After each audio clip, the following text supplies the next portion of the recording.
আলু কাঁচকলা ফোনটা কেমন ডিস্টার্ব করছিল, যায়নি। আলু কাঁচকলা তরকারিটা করবো। এবারে কাঁচকলাগুলোকে দিয়ে দিচ্ছি, কাঁচকলা কুমড়ো দিয়ে দিচ্ছি। এখন জল দিয়ে দিলাম।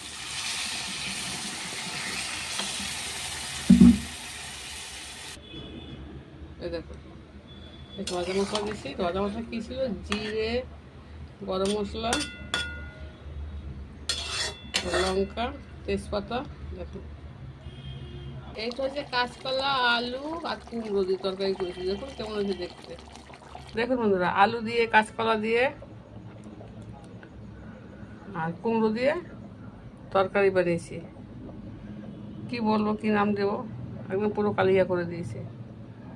দেখুন খুব সুন্দর হয়েছে, খেতেও ভালো। ভাজা মশলা দিয়েছি।